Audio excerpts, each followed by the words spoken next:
Hello everyone, welcome to a breakdown on EU. We're gonna start off with the weekly time frame to see what was my higher time frame thought process and how did I determine my drawn liquidity. So last week my expectation was this CRT low or this weekly FVG is my drawn liquidity, right? But then you guys know that we had a discrepancy or an SMT divergence in price on Tuesday, and then for the rest of the week I changed my bias to bullish until the weekly candles close. And you can see that price did indeed close higher for the rest of the week and had bullish price action till Friday. Now this week my expectation was again bullish, right? But I skipped Monday because of NFP. NFP had formed a huge unusual range, right? And I waited to see how does Monday performs to see whether the SMT that we had formed last week stays intact or whether that SMT has now faded and now we can disregard that SMT this week and form and generate new trading ideas. And for that I waited for Monday price action to form without taking any trade idea so that I could use that Monday's price action as a framework to make or to generate trading ideas or to make informed trading decisions, right? And that's exactly what I did.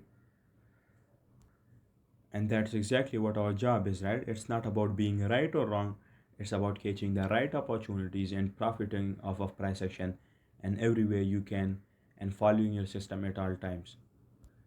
If your system is signaled towards bullish price action, then you're going to look for longs or bullish trading ideas, not caring about how you feel about the markets or what you want the market to do, right? Similarly, if it's pointing and signaling you a bearish bias or a bearish drawn liquidity, then your objective is going to be to look for shorts, right? Simple as that. You're not gonna consider your sentiments or emotional biases at all, right? Everything is gonna have to be completely mechanical based on what your system is telling you, right? Which is again going to be based on the analysis that you would have done. That's why we make sure that we do a new analysis at the start of each week and at the start of each day before our trading session starts, right? That's what we call preparing for the week or preparing for the trading session, right? That's an important part of our trading. You're going to make sure that the past performance or past biases that you had do not influence your thoughts for the next week, right? You're going to make sure that you forget about the past week and let it be. You're going to forget what drawn liquidity you had, what bias that you had, how did you execute it, did you ended up the week with loss or win, doesn't matter, right? You're going to forget about all of that, right? And then you're going to start the new week with fresh new analysis and generate new trading ideas in new drawn liquidities, right? And new biases. Now, obviously, forgetting about the incomplete is just unrealistic, right? And you cannot possibly do that. But the point I'm trying to make is that you have to start each new week and day fresh, right? Regardless of what happened past week or regardless of how you performed previously, right? That's what you're gonna do. That's what you're gonna make sure to do each new week. Forget about what happened the past week, and then next week adjust to the new scenarios and to the new price action and form new trading ideas and biases, and then make sure to trade in the direction of those drawn liquidities and those biases. Now let's get back to the breakdown. So I skipped Monday because of NFP because it had formed a large range and usually Monday tends to have lower probability conditions after NFP, right? So due to that I skipped Monday. Now this is a separate important topic in itself, knowing which conditions or times to avoid trading and when to actually take part and participate, right? These are called filters. Having filters, knowing and being aware of them is important, right? Because they're going to let you know which sort of days or sessions to avoid trading and in which one to actually participate, take parts and take trades, right? So because of the filter that we had NFP on Friday, that's why I skipped Monday because of the large unusual range that NFP had formed. So that was a filter for me due to which I skipped Monday. And then on Tuesday, I had to first of all determine my drawn liquidity for the short term towards which I would have to take entries on the lower time frame. And for that, I took this weekly FAG or this weekly CRT low is my short term drawn liquidity for price, right? Now there are multiple reasons as to why I chose this as my drawn liquidity and why did I ignore the SMT divergence from last week, right? Now, first of all, to discuss why I chose this as my short-term non-liquidity, the thought process is simple, right? Some of you might already be aware of it. So, my long-term non-liquidity for price is the weekly range high, which we all know, right? But a few weeks ago, we took out this range with this weekly candle, right? And after that, I took this candle as a CRT and I started looking for price to retrace toward this weekly CRT low to take it out before it starts moving higher, right? The next reason is market profiles. We know that we had an expansion, right? And after this expansion, I expected a retracement profile to occur, and this is that retracement profile, right? But now I also have to measure and choose a key level where this retracement profile could potentially end and where this retracement profile could go to. And for that, we've got first of all this weekly CRT low and this weekly FEG low as our targets, right? This is the thought process. Now, to explain why I disregard the FEG from last week, let's go down to the daily time frame. So, on the daily time frame, you can see that last week on Tuesday, I expected bearish price action, right, till Tuesday, and then we had formed that SMT divergence on price on Tuesday, and then you can see for the rest of the week, price formed a bullish price action and closed higher, right? Now this week I skipped Monday to see what sort of price action are we gonna form, right? And you can see that what happened on Monday is that we had this bearish daily candle or this down close candle, right? Now this week, at the start of the week on Monday, I did not had a clear short-term down liquidity that I could have chosen, right? Because we had conflicting ideas. I did not know whether we're gonna see bullish price action to continue that trend from the last week and respect the FEG and respect SMT divergence even this week, or whether we're gonna move lower to take out the previous week's low and test the weekly CRT, test the weekly FEG, and then starts moving higher, right? Those were the two scenarios that we could have expected, right? And I had conflicting ideas on Monday, right? I wasn't sure about that. That's why I skipped Monday to show me some price action. So then that based on that Monday's price action or based on Monday's framework, I could figure it out or I could figure which one of those scenarios could potentially play out, right? So in the same way, if you have conflicting ideas and you're not sure about what price is going to do, then the best thing is to just stay away from the charts, right? Until price forms favorable price action that you can actually measure or assess and can make clear verdicts or decisions based off of that, right? That's exactly what I did on Monday. I wasn't sure, so I skipped it. And then on Tuesday, everything was crystal clear to me, right? Because Monday had formed this bearish daily candle, which closed right above this low and closed right to the extreme. So on Tuesday, what I was seeing and what I concluded is that this move higher was a short-term retracement, right? It was a short-term retracement so that price could rebalance this daily dealing range and test a key level in this form. You can see price went above last week and tested this daily order block in this FVG in the premium region. And then after testing the premium key level, it expanded lower again. It is expanded lower again. Sorry. That's what I saw on Tuesday this week, right? Now remember, I did not expected this while it was happening, right? I didn't know that whether it was a retracement to rebalance this range or whether it was an expansion, right? But on Monday, after this price action it formed, I concluded this. I used the previous price action to form a framework, right? And now that I formed this accurate framework, I can now exploit this framework and make informed decisions based off of it in terms of my short-term draw liquidity and my intraday drawn liquidity, right? So based off of that framework, I took advantage from it and determined my short-term drawn liquidity, and I took the weekly CRT low or the weekly FEG as my drawn liquidity after all of this price action had formed.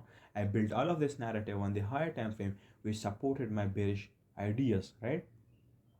Now, one of the main reason why I did that and why I formed that framework and built that narrative is because you can see that Monday closed right above this low, right? It almost took it out, but it didn't. just closed right above this low, right? And disregarded the FEG, right? Which meant that the next stop for price to expand to on Tuesday is going to be the weekly CRT low, right? And that's basically what a done on liquidity is, right? Knowing what is the next stop for price, and I determined that based on the previous price action that I was seeing, right?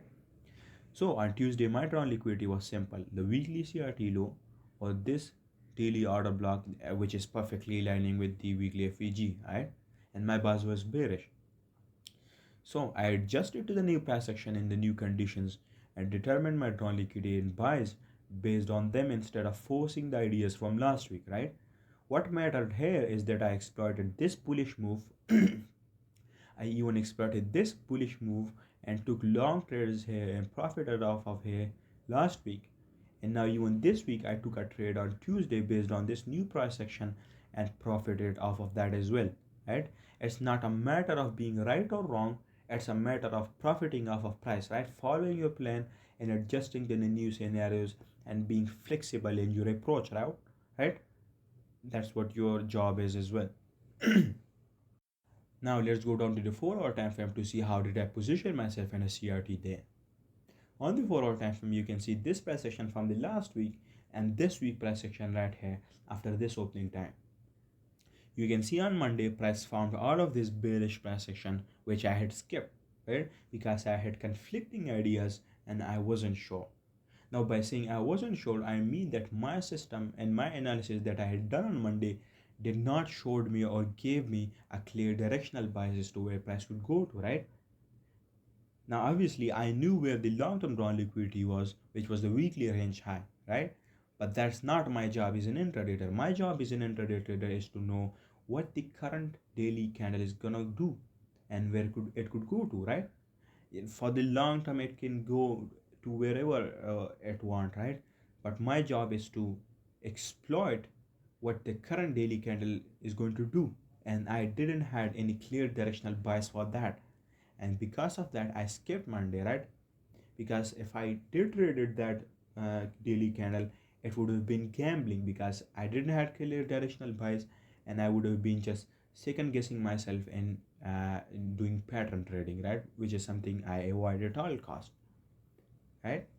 Now, by saying I wasn't sure, it's not like I wasn't feeling well or I didn't feel like following my plan, but basically the analysis that I had done and performed, just as I said before, did not show me a clear directional bias for the current daily candle.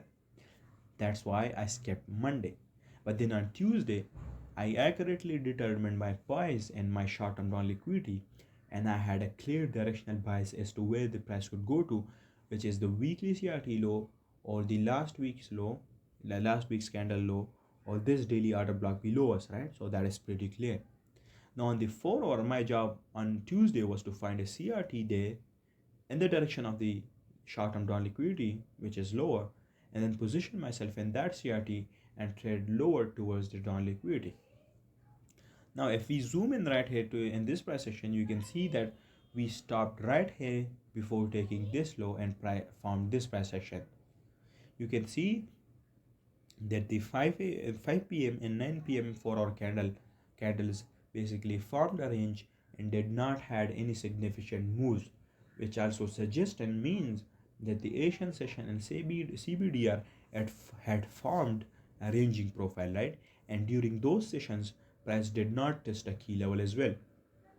So now based off of these factors and variables, I expected and anticipated price to first of all have a normal intraday protraction profile to take out and purge the liquidity that was engineered and generated inside these candles and purge it, and also with that I expected it to test a higher time frame key level, which it did in the form of this rejection bar. Now the reason why this is a rejection block is because this particular candle purged the candle before it or the previous candle, which means it purged liquidity. Now the wick of this candle could be treated as a rejection block, right? So I took this this rejection block is my key level, and expected price to test it during the intraday normal protraction profile during the manipulation phase, And also along with that, I took this 9 p.m. candle as my CRT because it had generated liquidity on the lower time frame in the form of forming a ranging profile during the Asian session, right? Or basically the Asian session range. Now another factor is that this candle was purged at a key time during London Opal Kin zone during 3 a.m., which increased the odds of it working out even more. Another huge factor is that we are in the KOD or the kiss of death phase of the sequence, right? Which is the last distribution phase before price takes out liquidity or reaches the higher time frame drawn liquidity. So based on all of these factors, I took this 9 p.m. candle as my 4-hour CRT, right, and expected a normal intraday protection profile in which price would have a manipulation profile above the Asian session range high and test a high time frame key level in the form of this rejection block and purge the CRT, and then it would reverse from there. Right? That was my thought process on the 4 hour. Now let's go down to the 15-minute time frame to see what was my detailed thought process there. So on the 15-minute, we've got the opening and closing times right here. Right after the opening time or the open of the daily candle, it went into a ranging profile right here and formed all of this range or consolidation during the Asian session or CBDR. Now this ranging profile generated liquidity, right, and also it hadn't tested any key level. So based on this, I expected a normal protection profile for price because I wanted price to purge and manipulate above this range first of all to take out the liquidity and test a higher time frame key level. And I anticipated this based off of intraday profile and built this narrative, right? Second reason or the second factor I expected a manipulation profile here and build this narrative is because of the open high low close concept, right? We generated liquidity. Now this liquidity had to be purged, and it was purged right here in the London Opal Kin zone, and we also tested a key level and formed the high of the daily candle according to the open high low close concept. And now that it had formed this high of the candle, it has to now distribute expand lower to rebalance the inefficiency or simply neutralize liquidity, right? Now another main factor behind all of this is that this all of this stuff happened at a key time, right? The key level was tested at a key time at 3 a.m.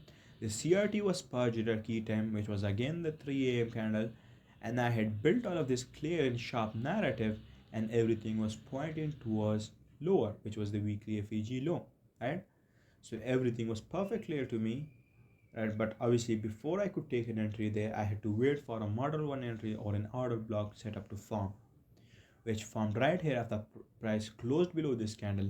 And then after that, I put my entry there at the open of the order block, stop loss above the order block's high, and I targeted the drawn liquidity lower, right? This was the whole thought process behind this trade. First of all, determine drawn liquidity. Second of all, build narrative and choose a CRT correctly. And then, third of all, wait for an entry setter on the lower time frame and execute it and manage it accurately or in the right way. That was the trade breakdown.